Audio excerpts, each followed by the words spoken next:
आपकी जिंदगी इस बात पर निर्भर करती है कि आपने अपनी पर्सनल लाइफ से खुदा के नाम को कितनी महिमा दी, या आपने अपनी जिंदगी में ऐसे कुकर्म किए हैं कि परमेश्वर के नाम को निंदा जा रहा है, कि आपने अपनी जिंदगी में ऐसे काम किए हैं कि परमेश्वर के नाम को महिमा मिल रही है। परमेश्वर ने कहा तुम्हारे भले कामों को देखकर लोग तुम्हारे पिता की जो स्वर्ग में है लोग बढ़ाई करें।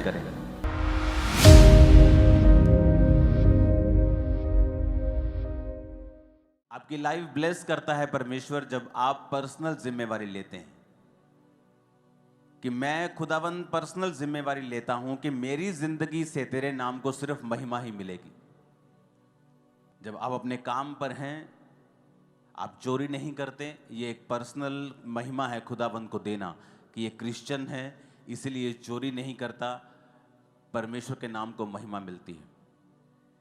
आप अपने मोहल्ले में हैं, आप बाकियों की तरह चुगली नहीं करती, आपको नहीं इंटरेस्ट कि दूसरे के घर में क्या हो रहा है, आपको इंटरेस्ट है कि आज मैंने प्रार्थना की है कि नहीं की, आज मैंने बाइबल पढ़ी है कि नहीं पढ़ी, आज मेरे बेटे ने, मेरी बेटी ने, मेरे हस्बैंड ने परमेश्वर में समय बिताया है कि नहीं बिताया।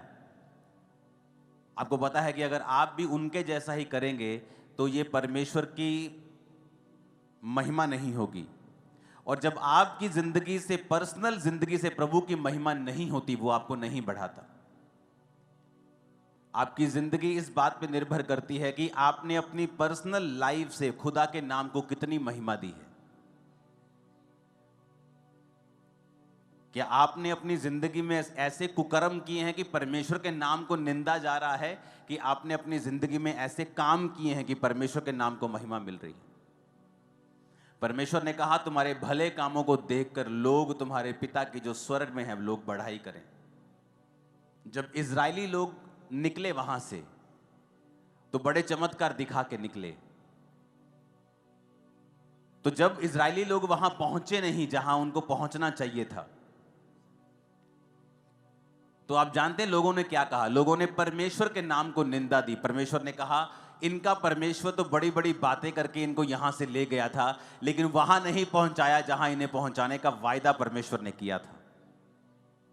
और वचन में क्या लिखा है कि इसके कारण परमेश्वर की निंदा हुई अन्य जातियों में। अन्य जातियों ने यह नहीं देखा कि अगर वो इजरायली नहीं पहुंचे कनान में तो उसका कारण, वो कारण नहीं ढूंढा उनको नहीं पता कि वो व्यभिचार के कारण नहीं पहुंचे, वो मूसा के खिलाफ कुड़कुड़ा के वहां नहीं पहुंचे, वो उन्होंने मूर्ति पूजा की इसलिए वहां, वो उन्होंने कुछ नहीं देखा। उन्होंने सिर्फ यही देखा कि ये वहां पर नहीं पहुंचे क्योंकि परमेश्वर ने पहुंचा नहीं पाया। और बाइबल कहती है अन्य जातियों ने परमेश्वर के नाम की निंदा की। आपके कारण अगर परमेश्वर के नाम को महिमा मिलेगी, परमेश्वर आपको पब्लिकली रिवॉर्ड करेगा और बढ़ाएगा।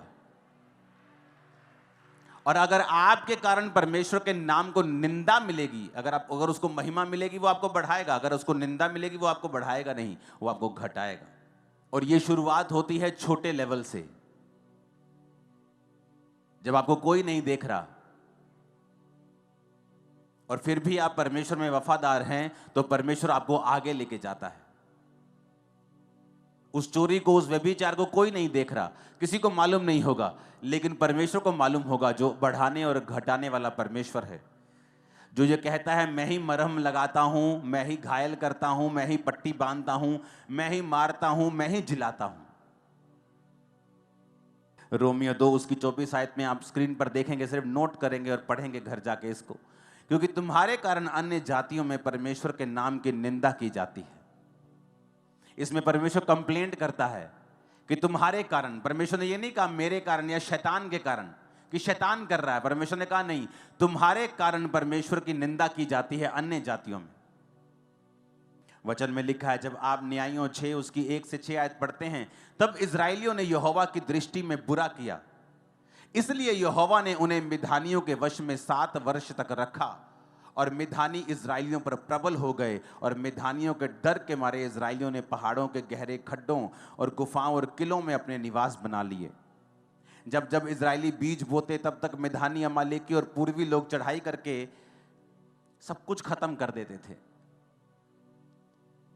अब अज्जा तक छावनी डाल डालकर भूमि की उपज नष्ट कर डालते थे, और इजरायलियों के लिए ना तो भोजन वस्तु, ना भेड़ बकरी, ना गाय बैल, ना गधा छोड़ते थे। 6 आयत में लिखा, मिद्यानियों के कारण इजरायली बड़ी दुर्दशा में पड़ गए, तब इजरायलियों ने यहोवा की दुहाई दी। और पहली लाइन में फिर पढ़ेंगे, इजरायलियों ने यहोवा की दृष्टि में बुरा किया, इसलिए यहोवा ने उन्हें मिद्यानियों के वश में 7 वर्ष तक रखा। अब यहां शैतान प्रबल नहीं हुआ उनके ऊपर, यहां कहीं नहीं लिखा कि शैतान ने उनको अपने वश में कर लिया। परमेश्वर ने कहा वो परमेश्वर से मुड़ गए और इजरायलियों ने पाप किया, इसलिए परमेश्वर ने उन्हें मिद्यानियों के यानी उनके दुश्मन के वश में 7 वर्ष तक रखा। इसलिए नहीं कि शैतान भारी था, मैं आपको बताना चाहता हूं कि जब आप मौका देंगे शैतान को, अन्य जातियां खुश होंगी।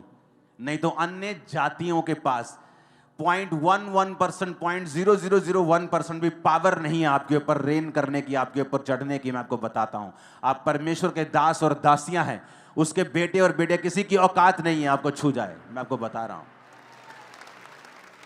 लेकिन वचन कहता है तुमने शैतान को मौका दिया, तुमने वो किया जो बाइबल के खिलाफ था।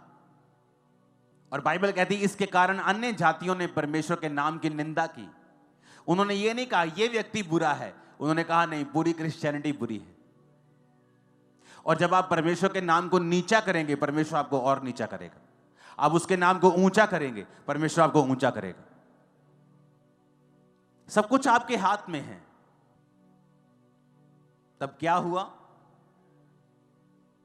7 आयत में लिखा है, न्यायियों 10 उसकी 6 से 10 जब आप पढ़ते हैं, 6 में लिखा, जब इजरायलियों ने यहोवा की दृष्टि में फिर बुरा किया, तो 7 आयत में लिखा, यहोवा का क्रोध इजराइल पर भड़का और उन्हें पलिश्तियों और अमोनियों के अधीन कर दिया। पूरी बाइबल आप पढ़ के देखो, जब जब इजरायलियों ने बुरा किया, परमेश्वर ने उन्हें दुश्मन के वश में कर दिया। एक सताव होता है आपको बढ़ाने के लिए होता है, एक होता है कि आप अपनी गलतियों की वजह से उस चीज में पड़ते हैं। और यहां पर अगर आप बाइबल में पूरी बाइबल को ध्यान से पढ़ेंगे तो वचन में लिखा है कि हमेशा इजरायली फंसते थे अपने पाप के कारण, और फिर परमेश्वर की दुहाई देते थे, परमेश्वर उन्हें फिर छुड़ाता था, फिर वो परमेश्वर में बिगड़ जाते थे, फिर वो दुश्मन के वश में चले जाते थे, फिर परमेश्वर की दुहाई देते थे और फिर परमेश्वर ने छुड़ाता था। ऐसा चलता रहा कितने 100 सालों तक। जबकि ऐसा करने के लिए आप नहीं बुलाए गए हैं, आप बुलाए गए हैं, बाइबल कहती है, परमेश्वर के गुणों को दिखाने के लिए, परमेश्वर की ग्लोरी को दिखाने के लिए, उसके गुणों को दिखाने के लिए, उसकी पावर को दिखाने के लिए। आपके बच्चे बेस्ट पोजीशंस के ऊपर होंगे और उसकी ग्लोरी होगी। मैं आपको बता रहा हूं, आप जब खुदा के साथ वफादार होंगे, जहां दूसरे लोगों के बच्चे नहीं पहुंच पाए, आपके बच्चे उससे भी अधिक बड़ी पोजीशन में होंगे, जबकि आप फाइनेंशियली उनसे कहीं नीचे थे। मैं आपको बता रहा हूं, परमेश्वर दिखाएगा आपको कि उसने आपको चुना है। और अगर आप उसकी महिमा करेंगे, अगर आप परमेश्वर के नाम को ऊंचा करेंगे, अगर आप पर्सनल जिम्मेवारी के साथ परमेश्वर के नाम की महिमा करेंगे, वो आपको बढ़ाएगा। बाइबल कहती है सैमसन को भी इसीलिए चुना गया था, एक माइटी मैन ऑफ गॉड, जिसे चुना गया परमेश्वर ने पलिश्तियों के हाथ से इजरायलियों को छुड़ाने के लिए। पर वचन कहता है उसकी एक कमी थी, औरतों के पास जाना, वैश्याओं के पास जाना, उसकी कमी थी। और वचन कहता है उस कमी के कारण उसने अपना भेद औरत को बताया, उसने उसके सारे बालों को जिसमें उसकी पावर थी काट दिया। और जब फिर पलिश्ती उस पर कब्जा करने के लिए आए, उसने सोचा अभी भी मैं ऐसे लटों को झटकाऊंगा और ऐसे ही परमेश्वर का आत्मा उस पर उतरेगा। तो वचन कहता है आत्मा उतरा नहीं, और उसने सैमसन को वश में करके उसकी आंखों को नोच लिया। वो सैमसन जो उनका मजाक उड़ाता था, अब वो लोग सैमसन का मजाक उड़ाने लगे। कारण क्या था? शैतान। अरे शैतान तो लोगों को छू भी नहीं सकता, हम लोगों को शैतान तो टच भी नहीं कर सकता। बाइबल कहती है वो तो हमारे पांव की जूती के नीचे है। हमें लताड़ने का परमेश्वर ने अधिकार दिया है, डांटने का अधिकार दिया है, निकालने का अधिकार दिया है। शैतान आपकी लाइफ में कुछ नहीं कर सकता। लेकिन यहां पर सैमसन ने मौका दिया, और वचन कहता है उसके बाद सैमसन की बेइज्जती हुई। सैमसन की सारी चीजें जो उनके खिलाफ चलनी चाहिए थी, अब सैमसन के खिलाफ चल रही थी। पाप के जो परिणाम है वो भयानक है हमेशा। इसलिए कलीसिया को बताया जाता है, उस समय कलीसिया को गुस्सा लगता है, लोगों को गुस्सा लगता है, लेकिन उनको बताया जाता है कि जो तुम कर रहे हो इसका परिणाम भयानक है, इसका परिणाम अच्छा नहीं है।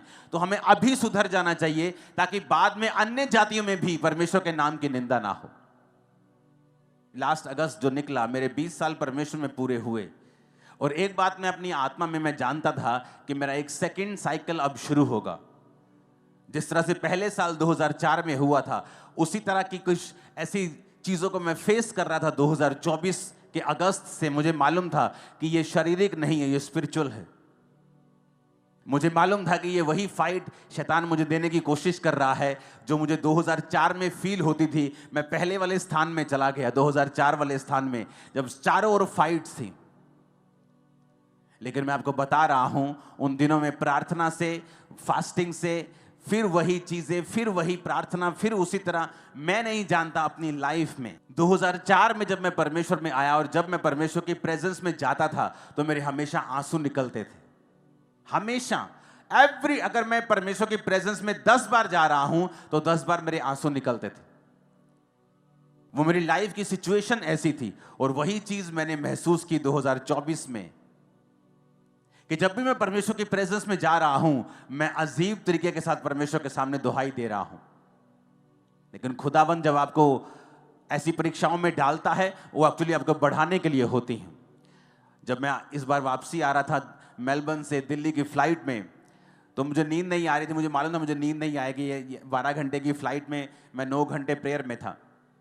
जाते वक्त अलग था माहौल, लेकिन आते वक्त मैं टोटल प्रार्थना में था। तो जब मैं प्रेयर कर रहा था तो परमेश्वर ने मुझे विजन्स देने स्टार्ट किए। और मैं आपको बताऊंगा आने वाले समय में जो खुदा ने विजन दिया है वो इतना ग्लोरियस है और इतना महान है।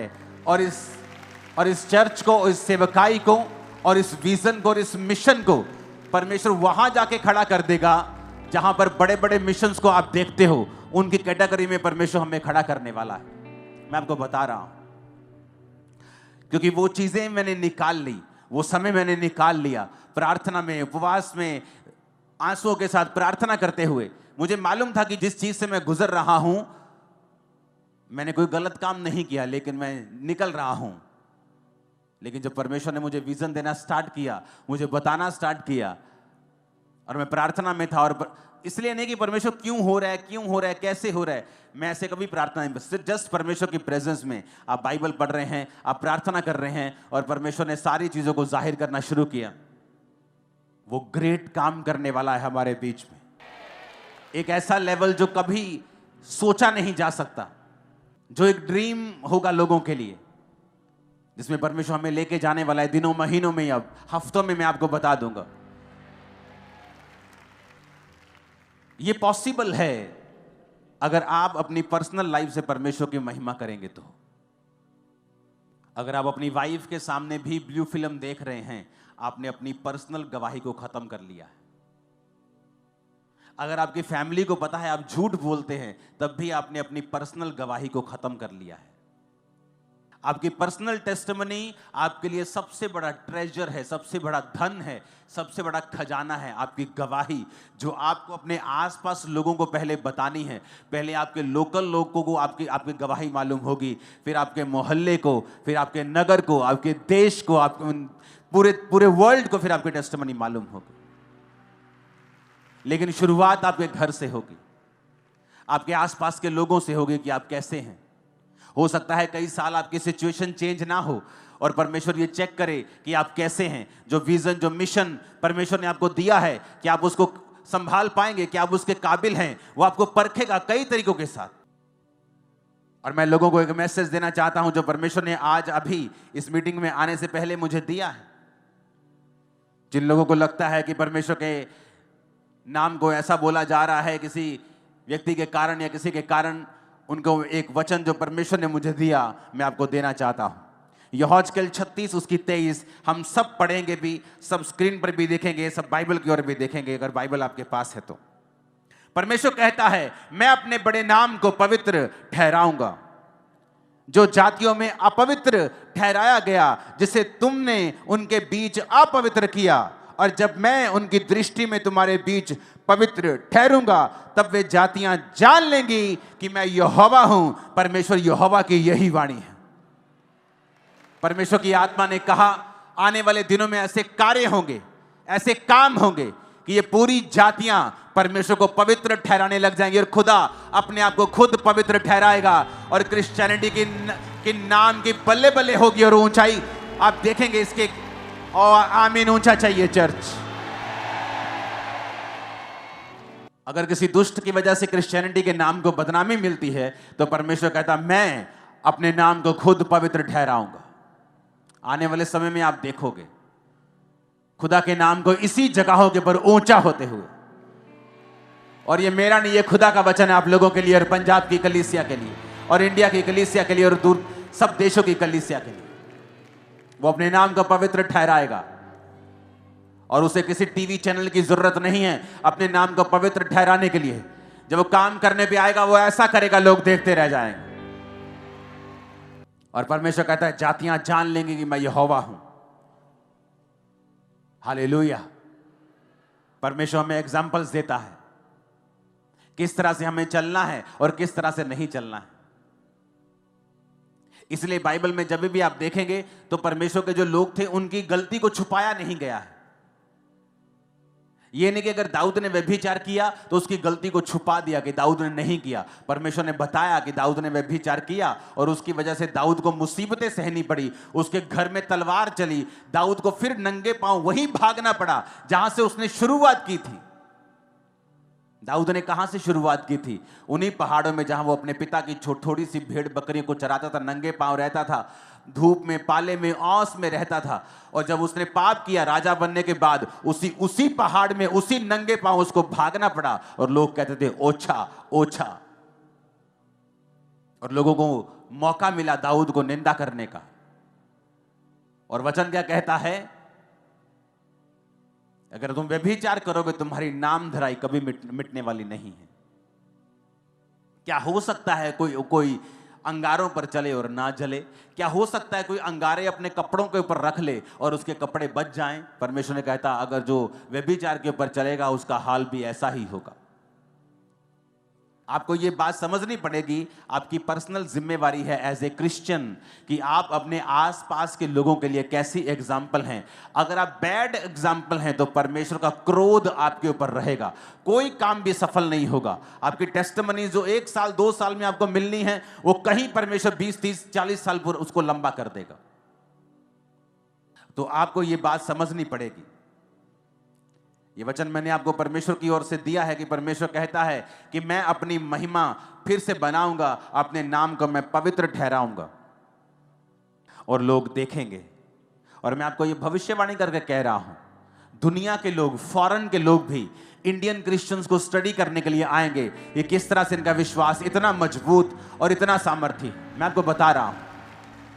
आप देखोगे आने वाले समय में दूसरे देशों के लोगों को भेजा जाएगा कि जाओ और इंडियन क्रिश्चियंस जो हैं उनकी लाइफ को स्टडी करो, कि किस तरह से परमेश्वर ने उनकी लाइफ में काम किया या उन्होंने किस तरह से बेदारी को फैलाया है। उनकी लाइफ्स को जाके स्टडी करो ताकि हम भी अपने देश में वैसा ही। आप देखोगे इस भविष्यवाणी को पूरा होते हुए।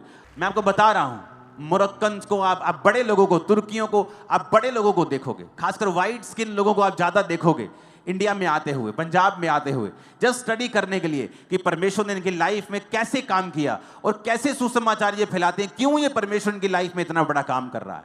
वो आपकी स्टडी करने के लिए आएंगे और खुदा के नाम की महिमा होगी। वो अपने नाम को पवित्र ठहराएगा, उसका नाम ऊंचा होगा। आप ऊंचा करेंगे, मैं ऊंचा करूंगा यीशु मसीह के नाम। हालेलुया। एक समय होता है आप परीक्षाओं से गुजरते हैं, एक समय होता है परमेश्वर फिर आपको फल देता है। लेकिन आप ये मेक श्योर करें कि आपकी परीक्षा आपके पाप की वजह से ना हो, आपकी परीक्षा आपके बढ़ने के लिए हो, वो परमेश्वर की ओर से हो, शैतान की ओर से ना हो। अपने मन से बात करो धीरे धीरे शब्दों में कि आज से मैं परमेश्वर की जिम्मेवारी लूंगा और मैं खुदा के नाम को महिमा दूंगा। एक भी कर्म नहीं ऐसा करूंगा कि परमेश्वर के नाम को निंदा मिले। मैं और मेरा घराना हम मिलकर परमेश्वर की सेवा करेंगे। आमीन। ऊंचा ये आशीष हमारी है। हालेलुया। तैयार हो खुदावंद की महिमा करने के लिए? पर्सनल जिम्मेवारी है आपकी लाइफ पर, परमेश्वर आपको देख रहा है। आपका जो मन है वो परमेश्वर से लगा होना चाहिए। अगर आपका मन प्रभु से लगा हुआ है, जब आप चर्च में नहीं हैं या फायर एटमॉस्फेयर में नहीं हैं, आप वर्शिप के माहौल में नहीं है, जस्ट अपने वर्क प्लेस पे हैं, कहीं घूम रहे हैं, कहीं जा रहे हैं, अगर आपके मन में हमेशा परमेश्वर के साथ आप जुड़े हुए हैं, आपको मालूम होगा क्या गलत है और क्या सही है। मुझे ये नहीं करना है, मुझे ये करना है। बाइबल कहती है जब आप पाप करते हैं छोटा सा, आपका विवेक निर्बल हो जाता है। क्या हो जाता है? कमजोर हो जाता है। आप छोटे छोटे पाप करते हैं ना, और ऐसे पाप करते हैं आपको मालूम होता है कि ये पाप है, धीरे धीरे वो पाप आपकी लाइफ में रेगुलर हो जाता है। अगर आपके शरीर को थकावट हो जाए एक दिन तो बहुत महसूस होती है, लेकिन जब लगातार वो चलती जाती है आप हैबिचुअल हो जाते हैं कि ये प्रॉब्लम आपकी लाइफ में है। जब एक व्यक्ति छोटे छोटे पाप करता है, आंखों का पाप, व्यभिचार, कुछ मोबाइल पे देख लिया, कुछ गलत काम कर लिया, उसका विवेक निर्बल हो जाता है। जब आप निर्बल हो जाते हैं, तब अगर आप अपनी निर्बलता का इलाज ना करें तो आप मर जाते हैं। और जब विवेक मर जाता है, मैं आपको बता रहा हूं, वो अगर वो पाप भी करेगा उसका विवेक उसे दोषी नहीं ठहराता। पता है क्यों? क्योंकि उसका विवेक मरा हुआ है। एक मरा हुआ बंदा इल्जाम नहीं लगा सकता। एक मरा हुआ व्यक्ति नहीं कह सकता वो तेरे मुंह पे दाग लगा हुआ है, वो तेरे कपड़ों पे दाग है। मरा हुआ व्यक्ति नहीं कह सकता। जब पाप कर करके विवेक को खत्म ही कर लिया, विवेक मार ही लिया, तो विवेक दोषी क्यों ठहराएगा फिर आपको? फिर विवेक आपको दोषी नहीं ठहराएगा, क्योंकि आपका विवेक तो मरा हुआ है। अगर मरा हुआ ना होता तो इतने बड़े बड़े आप काम ना करते। कितने मेरी बातों को समझ रहे हैं? आप प्रभु में सही चल रहे होते हैं, आप कुछ गलत करते हैं, हल्का सा भी आपके अंदर गिल्टी की भावना आती है। कितने मेरी बात को समझ रहे हैं? चाहे आप थोड़ा सा डांट भी नहीं किसी, आपके अंदर गिल्टी की भावना आती है, गिल्टी फील होता है। लेकिन कईयों को नहीं होता है। क्यों? क्योंकि वो अपने विवेक को निर्बल कर करके विवेक को मार चुके हैं, डेड कर चुके हैं, डेथ हो गई है विवेक की। अब वो कुछ भी कर रहे हैं क्योंकि उनका विवेक उन्हें दोषी कहते हैं। विवेक दोषी नहीं ठहराता तो आप दोषी नहीं। बाइबल ऐसा नहीं कहती। बाइबल कहती है वचन तुम्हें दोषी ठहराता है, सिर्फ विवेक नहीं। अगर वचन तुम्हें दोषी ठहराता है तो तुम दोषी हो। अगर तुम्हारा विवेक मर ही चुका है तो वो तुम्हें दोषी कैसे ठहराएगा? क्योंकि तुमने उसे खत्म कर दिया है पाप कर करके। हालेलुया।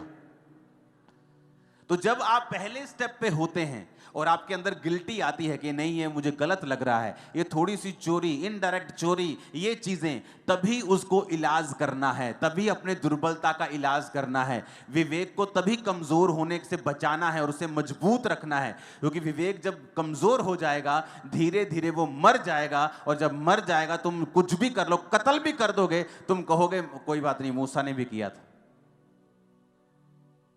फिर तुम एग्जाम्पल्स ढूंढने लगोगे बाइबल में से, और तुम वचन का आसरा लेकर फिर गलत काम करोगे, क्योंकि तुम्हारा विवेक जो है वो मर चुका है। अपने विवेक को मरने नहीं देना, अपने अंदर वाले आदमी को मरने नहीं देना, और उसे कमजोर नहीं होने देना, उसे मजबूत रखना है। क्योंकि जब आपका विवेक सही होता है तब परमेश्वर आपके अंदर एक विश्वास का उत्पत्ति करता है। अगर आपकी लाइफ में एक बड़ा काम आपको करना है कि ये मेरी लाइफ में हीलिंग होनी चाहिए, खुदावन ये मेरा बेटा बचना चाहिए, प्रभु ये मेरी बेटी मसीह में आनी चाहिए, प्रभु मेरा हस्बैंड मसीह में आना चाहिए, उसके लिए आपको संपूर्ण फेथ चाहिए कि आप प्रार्थना में बैठे, खुदावन मेरे हस्बैंड के दिल दिमाग रुझ जिस्म जान पे अपना अधिकार कर। जितनी अंधकार की शक्तियां इसके जीवन में मैं डांटती हूं, यीशु के नाम में इसके जीवन को छोड़ के जाए। ये दलेरी कब आएगी? जब आपके अंदर विश्वास होगा कि यीशु के नाम में मैं सारे बंधन अपनी लाइफ के, गरीबी के, हमारी लाइफ में जितने गरीबी के श्राप हैं मेरे परिवार पर, मैं सारे बंधन तोड़ता हूं, डांटता हूं यीशु के नाम में। ये दलेरी कैसे आएगी? जब विवेक ऊंचा होगा और विश्वास हाई होगा। जब आपका विवेक निर्बल नहीं होता और आप विवेक मजबूत होता है, आपको पता है आप किसी बात में दोषी नहीं, आपका विश्वास टॉप पे होता है। क्यों? जब आपका विवेक सही होता है, आपका कनेक्शन प्रभु के साथ तार जुड़ी होती है। जब तार जुड़ी होती है, प्रभु आपसे बात करता है, आपको सुनाई देती है। निर्बल विवेक में जब प्रभु बात करता है तो कभी सुनाई देती है, कभी आधी सुनाई देती है, कभी अधूरी, कभी सुनाई देती है, कभी सुनाई देती नहीं है। जब विवेक मरा हुआ होता है तो परमेश्वर चिल्ला चिल्ला के भी बात करे, आपको कभी मालूम नहीं होगा कि प्रभु क्या चाहता है। जब विवेक मजबूत होता है उससे क्या होता है, आपका मन आपको दोषी नहीं पाता। आप जब प्रार्थना करते हैं, प्रभु के सामने जाते हैं, तो आपको एक हियाव होता है कि मैं जो मांग रहा हूं परमेश्वर मुझे देगा। बाइबल का जो विश्वास है आपके अंदर एक अजीब रीति का बन जाता है। और जब आपका विश्वास बढ़ने लगता है, आपका विवेक हाई लेवल पे होता है, आप प्रेयर करते हैं और शैतान भागता है। कितने मेरी बात को समझ रहे हैं? क्यों? अब आपको मालूम शैतान क्यों आपके विवेक को निर्बल करना चाहता है, ताकि आपका विश्वास कम हो, आपका कनेक्शन कंप्लीट ना हो, आपको प्रभु की आवाज सुनाई ना। आपको मालूम है एक बात, परमेश्वर हर एक जन से बात करता है। जरूरी नहीं वो आपसे कानों में बात करे, लेकिन वो हर एक जन से बात करता है। आपके सर्कमस्टेंसेस के द्वारा, वर्ड के द्वारा, आपके परमेश्वर के दास के द्वारा, किसी भी माध्यम के द्वारा आपसे वो बात करता है। अगर आपका विवेक निर्बल नहीं है, अगर आपका विवेक मरा हुआ नहीं है, आप उसकी बात को झट समझ जाते हैं, चाहे वो 4 साल का बच्चा क्यों ना हो, कि ये बात मुझे परमेश्वर ने बोली है।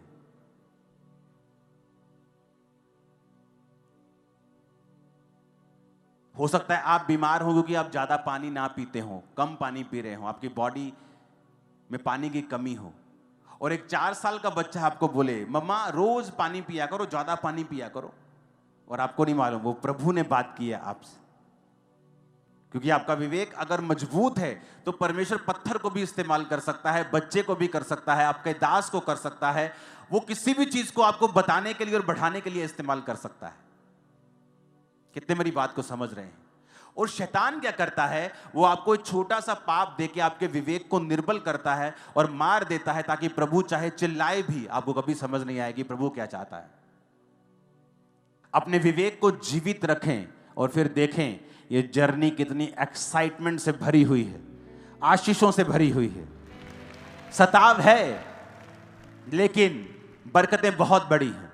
परीक्षा है लेकिन महिमा परीक्षा से कहीं अधिक बड़ी है। और सबसे बड़ी बात, अनंत जीवन कहीं अधिक बड़ा है। जहां इस देश के, दुनिया के बड़े बड़े राजे वहां पहुंच नहीं पाएंगे, बड़ी बड़ी पदवियों के ऊपर बैठने वाले उस अनंत जीवन तक नहीं पहुंच पाएंगे जहां आप और मैं पहुंच पाएंगे। हालेलुया। अपने पड़ोसी को बोलो, अपने अंदर वाले आदमी को, औरतें बोले अपने अंदर वाली औरत को मरने नहीं देना है, कमजोर नहीं होने देना है, अपने विवेक को जीवित रखना है, मजबूत रखना है। ऊंची आवाज में आमीन खड़काओ जरा, ऊंची आवाज। हालेलुया। तो आपको यह बात समझनी पड़ेगी कि आपके ऊपर एक पर्सनल जिम्मेवारी है परमेश्वर का नाम महिमा देने की, उसके नाम को फैलाने की। आप फेल नहीं हो सकते। बाइबल बहुत सख्त है, उसमें तो लिखा है जो परमेश्वर की सेवा करने वाला है वो निंदा से परे होना चाहिए, उसका आंचल साफ होना चाहिए, नहीं तो वो पास्टर की कुर्सी पर नहीं बैठ सकता है। वचन तो इतना सख्त है कि आप सोच भी नहीं सकते। कई मामलों में आपको परमेश्वर में चलना होगा, बढ़ना होगा। दुनिया में क्या हो रहा है, लोग क्या कर रहे हैं, भूल जाओ, अपनी लाइफ देखो आपको क्या करना है। दुनिया के साथ क्या हो रहा है, लगातार फोन पे जुड़े रहते हो तुम लोग, छोड़ दो, अपनी लाइफ को चेक करो। क्योंकि शैतान किसी का सगा नहीं है, अगर वो एक के साथ कर सकता है दूसरे के साथ भी कर सकता है। अपने आप को चेक करो, अपने आप को बढ़ाओ, अपने परिवार का ध्यान रखो, अपनी स्पिरिचुअल लाइफ का ध्यान रखो, अपनी संगति का ध्यान रखो, मुझे क्या करना है। हालेलुया। परमेश्वर के गहरे वेदों को परमेश्वर के दास के द्वारा जानने के लिए और ऐसी और नई वीडियोस को देखने के लिए हमारे YouTube चैनल को सब्सक्राइब करें और साथ में बेल आइकन को प्रेस करें, ताकि ऐसी और नई वीडियोस की नोटिफिकेशन सबसे पहले आप तक पहुंच सके। जुड़े रहें परमेश्वर की हजूरी के साथ। God bless.